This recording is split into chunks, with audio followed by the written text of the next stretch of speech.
Assalamu alaikum muhterem millettəşlərimiz. İlkinlərimizə tanışlıq həm iminlik tilab, Tatarlar tapşırığını başlayırız. Bugünkü çıxarılışda Tatarstan Respublikası Premier-Ministri orunbasarı Vasil Shahraziyev Ufada. Bizning abi babalarımızga zor rahmatlarimizni aytamiz.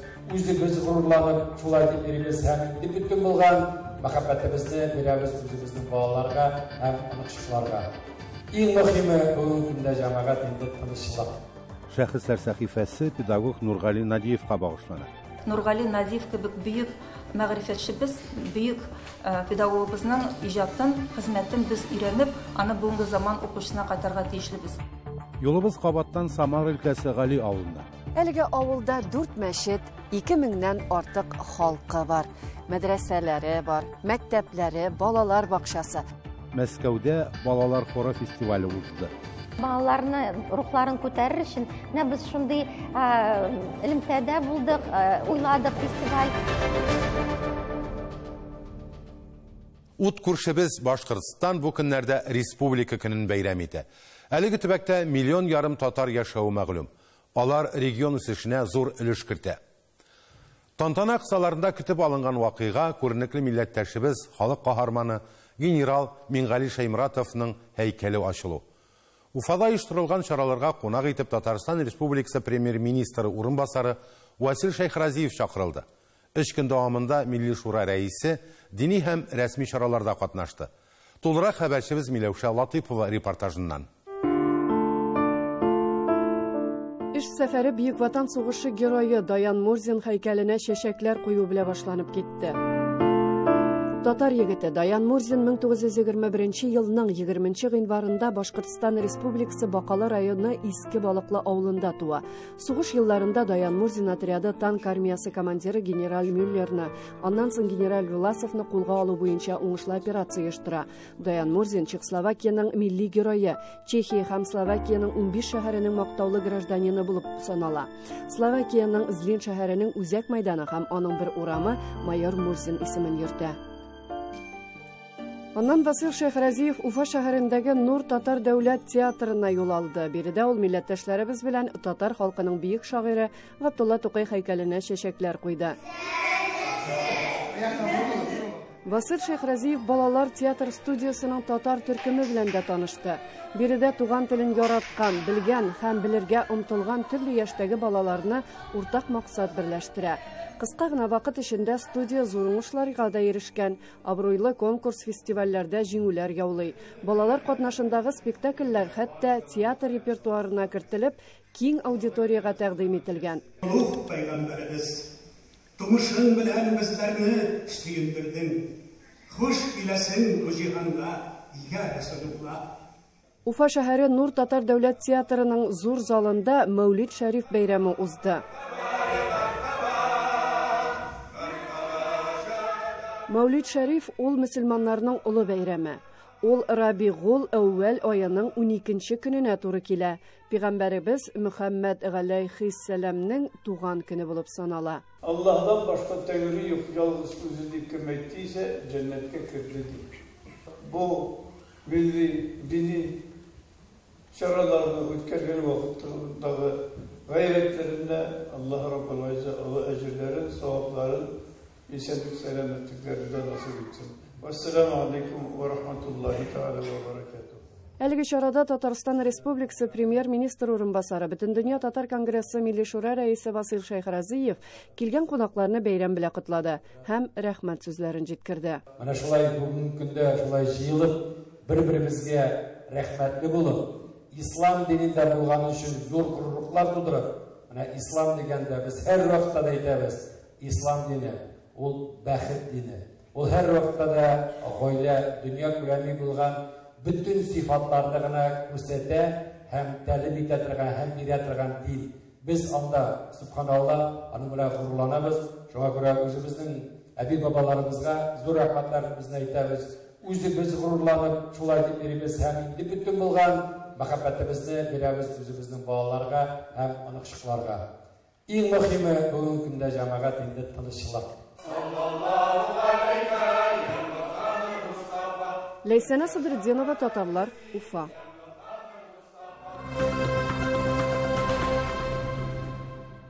Ул Россия тарихы буенча татар телендә беренче дәреслекләр авторы, Оренбургтагы Татар педагогия институтының беренче директоры һәм Казан педагогия институты доценты.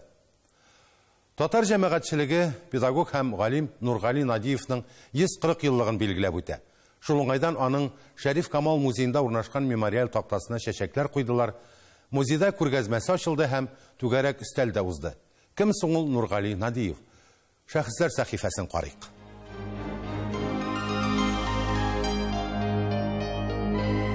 Мәгълүмат чыганакларының күбесендә туган елы дип күрсәтелгән 1882 ел.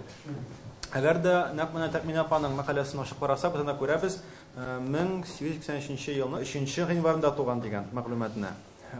Кичә Милли музейның архивында табылган шәхси эштән, личный делдан карасак, чыннан да анда да Нургали абый үз куллары белән язган туган елы дип 83 елның гыйнварын. Али хәзрәт хәбәр итә 84 ел дигәндә мәгълүмат бар. Нургали Надиевның биографиясендә әле ак таплар җитәрлек, өйрәнерлек җирлек бар. Шунысы хак, ул элекке Сарытау, хәзерге Пенза өлкәсе Лопатино районындагы Селәү авылында туа. Имам нәселе, имам гаиләсе, кайсы мәчетләрдә күп еллар имам булып эшләгән Надиевлар. Безнең авылыбыз Сүләевка, һәм дә Сүләвдән чыккач Надиевка бер халык торган урын булган тоже. Һәм дә инде Надиев Сибгатулла хәзрәт, ул безнең Сүләв авылыбызда имам, аның әтисе дә, бабасы да Надиевлар бөтенесе дә имамнар нәселе. Без белдек, китабыбызда ул язылган, Надиев Нургали, ул Сүләв авылында әтисе үлгәч, Сибгатулла хәзрәт үлгәч, ул бер вакытны аны имам булып та сайлыйлар. Китап чыгардык. Анда авылның 300 еллык тарихы һәм дә аларның мәчетләре, имамнары тарихын шул исәптән без тикшердек һәм язып чыгардык шул китапны. Авылдан ул укыр өчен чыгып киткән уку нияте белән, чөнки ул 1894 елдан алып Апанай мәчете каршында эшләгән мәдрәсәдә 8 ел дәвамында белем алган монда. Нургали Надиевның әтисе Сибгатулла дини белем алырга дип Казанга мәдрәсәгә җибәрә. Башкалада ул Касимияне тәмамлый. Аннан үз теләге белән Казан укытучылар мәктәбендә белем ала. Беренче рәсми эш урыны Актаныш районында булган. 1904 елдан Мәчти дигән авылда укыта. Без аның шунда киң карашлы кеше булуын әйтә алабыз. Киң карашлы, бик күп мәгълүматлы. 1909 елда ул сәяхәт кыла Европага һәм якын һәм Азиягә. Менә аның маршруты да билгеле. Истанбулда була, Одесса, Истанбул, Афина шәһәре, Александрия, Каһирә, Бейрут дөньяны күреп ала. Һәм бу шулай ук аның үзенең инициативасы, үзе теләк белдереп, ул менә җаен табып, шуны Мәскәүдән алар шулай кузгалалар сәяхәткә. Ул турыда язып та чыга журналга, шул журналда 1910 елда. Кыскасы бихисап эшләр дә эшләргә итешкән. Нургали Надиев бу дөньяда кешелеклелекнең мөһимлеген, яхшылыкның 1000 бәладән коткаруын күрсәткән кеше. Оренбургта булганда ул 13 яшьлек ач ялангач Муса Җәлилне урамда күреп алып, тәрбия кыла, урам тормышыннан аралый һәм хәрби сәяси мәктәпкә укырга керткән. Нургали Надиев янында һәр вакыт шундый кызыклы шәхесләр була. Шәриф Камал белән дуслыгы да нәтиҗәле. Алар Оренбургта Татар халык мәгарифе институтын ачалар. Оренбургда Татар педагогик институтына нигез салучыларның берсе. Бу институт 30-нчы еллар ахырына кадәр әле, хәтта 50-нче елларга кадәр яши. Ул урынын алмаштыра, исемнәрен алмаштыра, ләкин ул яши узак вакыт дәвамында. Һәм Казанда бит институтта доцент була. Һәм Казанда менә хәзерге ИРО, Институт образования, мәгариф история институты, ул вакытта татар педагогларының квалификациясын үстерү курсларында ул анда укыта, гыйлем бирә. Монда Академ үзәктә эшли. Академ үзәк ул вакытта безнең йортның каршында, хәзерге ТЮЗ бинасында урнашкан оешма, анда эшли, анда чараларны оештыруга катнаша. Хәтта якынча 7-8 ай ул Милли музейда, ул вакыттагы Туган Өйрәнү музеенда эшли, фәнни хезмәткәр була. Кутышкыч күп энергиялы кеше. Нургали Надиев Россия тарихыннан татар телендә беренче дәреслекләр авторы. 1908 елда дөнья күргән басма 1915 елга кадәр 5 тапкыр басылып чыга. Мәктәп укытучылары өчен педагогик конспектлар әзерләгән, хәтта арифметика китаплары һәм алай гына да түгел, татар мәктәбендә арифметиканы ничек укытырга кирәклеген аңлаткан хезмәтләре дә бар. Моңа өстәп әле ул Даниэль Дефоның Робинзон Крузо романын татарчага тәрҗемә иткән. Иң беренче чиратта ул татар мәктәбен, инде совет чорында татар телендәге совет мәктәбен оештыру, аның нигезләрен құруға үзенең өлешен керткән. Мәсәлән, бер кичкенә генә мисал китерәм. Соңрак чорда язылган мәкаләләр бар шундый. Татар балаларны татар мәктәбендә өешен бирүнең методикасы. Бик вак кына мәсьәлә кебегәйме, ләкин бу бит оештыру моменты һәм аңа багышланган безнең хезмәтләр юк. Ничек татар балаларына татар мәктәбендә теге яки бу предметтан дәресләрне бирергә һәм аны оештырырга, план методикасын эшләгән кеше. Хезмәтнең икенче бер юнәлеше ул тәрбия мәсьәләсе. Мәктәп, тәрбия, гаилә. Баланы мәктәптә ничек тәрбияләргә һәм гаиләдә тәрбияләргә, ничек тәрбияләргә. Һәм менә аның шактый моментларына, шушы тәрбиянең үзенчәлекләренә багышланган фикерләре аның мәкаләләрендә чагылыш таба. Аның мәкаләләре Шура, Галимҗан Барудиның Дин вә әдәп журналларында да, Вакыт газетасында, Мәгариф журналында да басылып тора. Бик яхшы методист булган. Казанда галим, педагог Нургали Надиев Шәриф Камал белән бер йортта, тик төрле катларда яшәгән. Бу көннәрдә биредә аның истәлек тактасын реставрациядан соң кабат ачтылар. Здесь была гостиная, зал, как говорили, большая печка была. Ну, когда я здесь жила, здесь отапливалась газовым. Газовая была печка, газом отапливалась. Батареи не было. Так, окна, здесь стояла пианино, здесь стояла, по-моему, телевизор в уголочке и большой сервант. Ну, как тогда было модно, в мои годы, когда я здесь жила. Нургали Надиевның оныгының хатыны Татьяна Җәлалова элек йортта нәрсәләр торганын сөйли.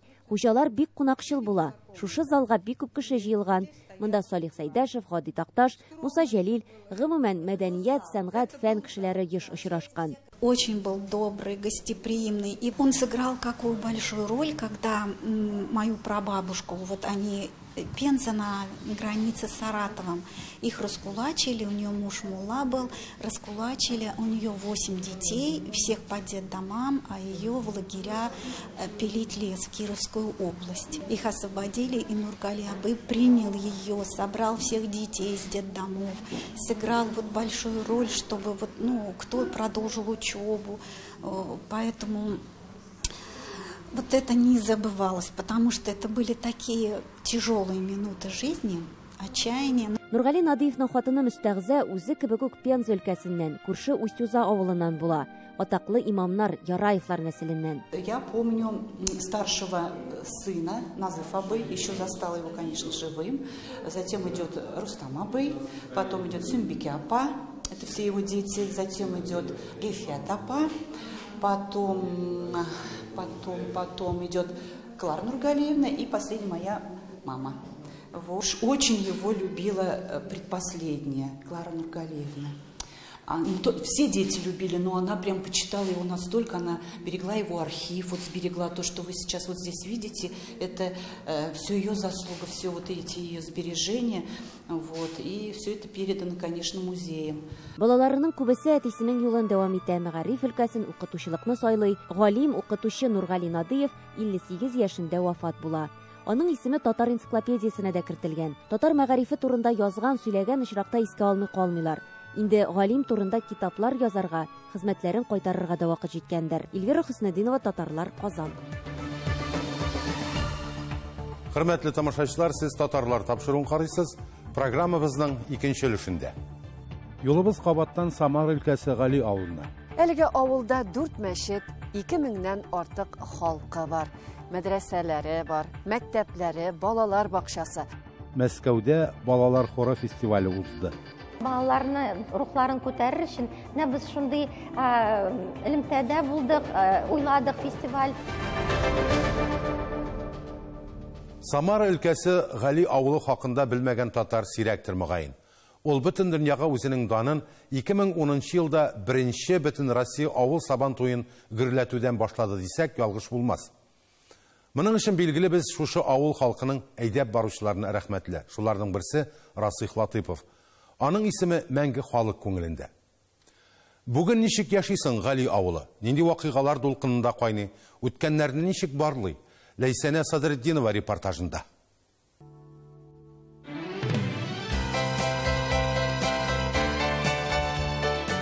4 400 елдан артык тарихы булган, эшмәкәрләр яшәгән Самар өлкәсе Похвестнево районы Гали авылында без.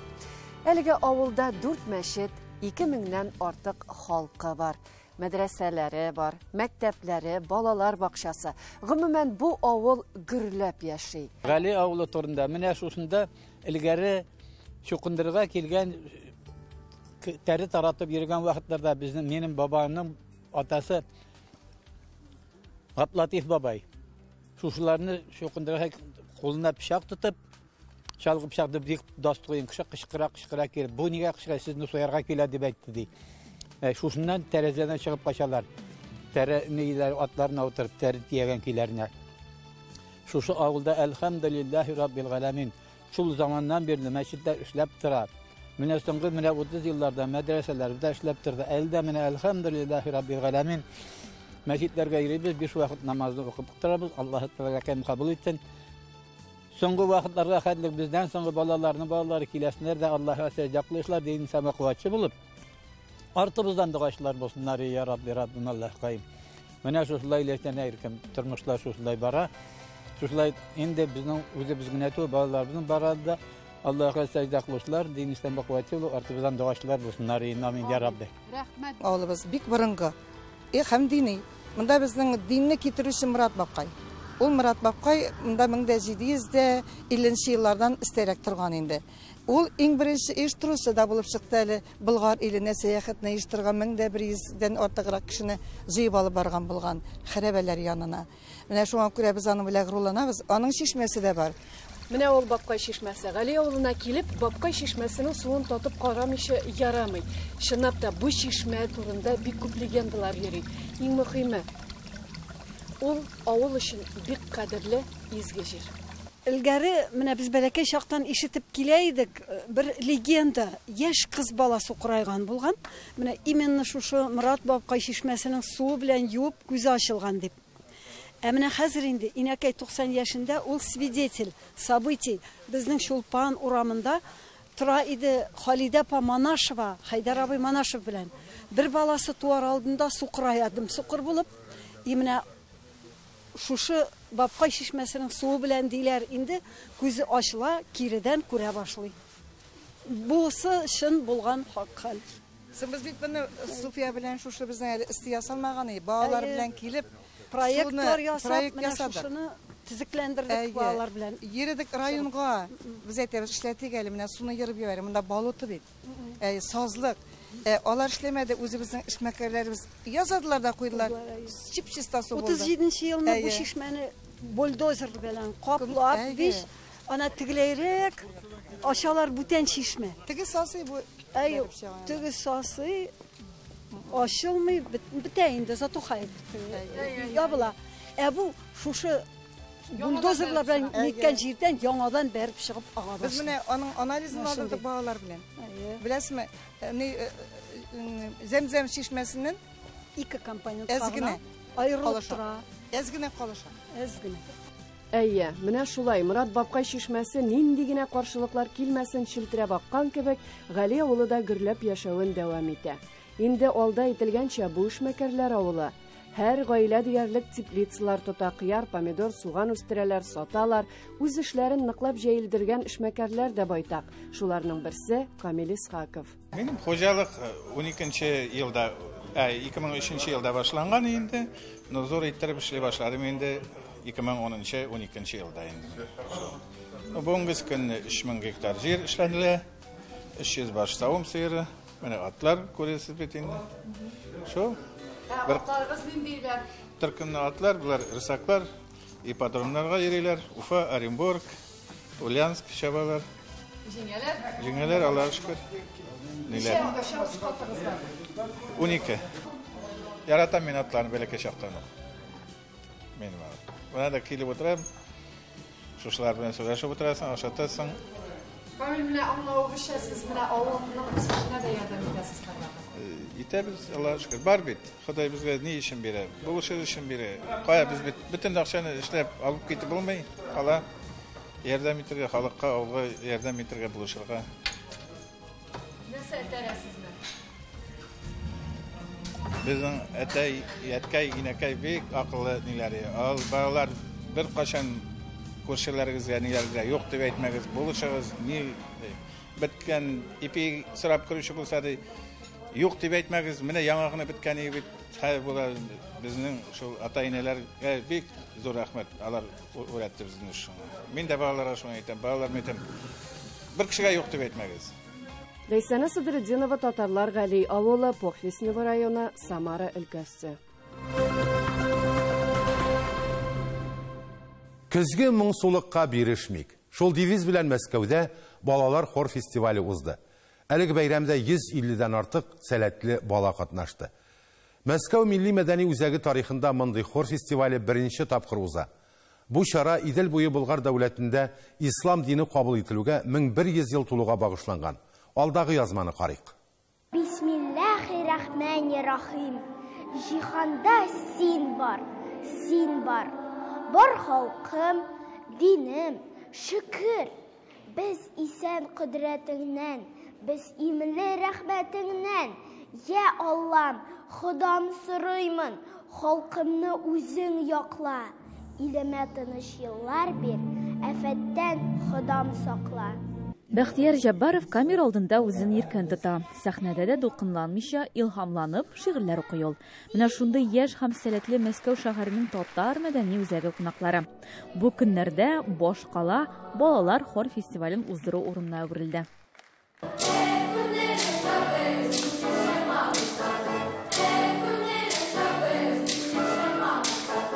Казан шәһәренең дәүләт консерваториясе нигезендә оешкан 5 профессиональ коллектив та Мәскәү хор фестивалендә катнашты.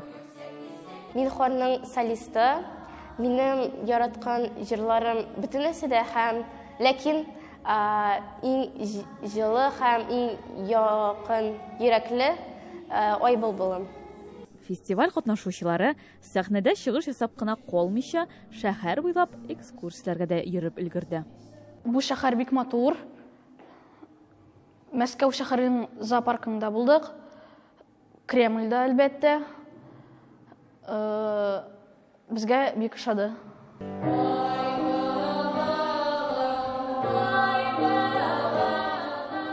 Казан шәһәренең дәүләт консерваториясе мөгаллимнәре дә Баш кала кунаклары булды. Мәскәү белән аларны инде күптәнге иҗади дуслык мөнәсәбәтләре бәйли. Балаларны рухларын күтәрер өчен менә без шундый элемтәдә булдык, уйладык фестиваль. Казанда гына үтәсең ул. Менә бит Мәскәүдә хор коллективлары, ансамбльләр бик көчле, бик матур. Менә ничектер алар бер-берсеннән арашсалар, бу бит элемтә генә түгел, бу бит иҗат бәйрәменә түгел, бу бит өйрәтү, мастер-класс дип әйтәсем килә. 2022 ел юбилейлар Идел буе Болгар дәүләтендә ислам дине кабул ителүгә 1100 ел тулуга багышланган ел буларак сәхнәдә уртак проектлар да тәкъдим ителде. 1100 еллык исламның килүенә без шул кадәр шатбыз. Безнең репертуарда мөнәҗәтләр дә бар. Булгарда быел без чыгыш ясадык. Шул бәйрәмгә багышлап, 2нче урынга лаек булдык.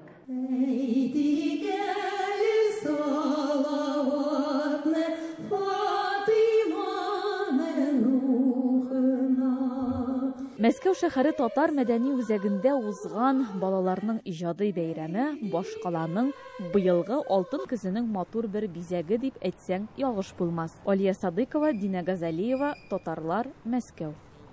Бүгенгә менә шулар, хөрмәтле милләттәшләребез. Без һәр вакытта сезнең белән элемтәдә бер генә шалтырату һәм хатта игътибарсыз калмый. Татарлар тапшыру һәр вакыт сәяхәттә әле күп ачылмаган төбәкләр һәм шәхесләр бар. Бергәләп үткәннәрне барлык, матур киләчәккә юл салыйк. Көчле рухлы татар булып яшик. Сау булыгыз.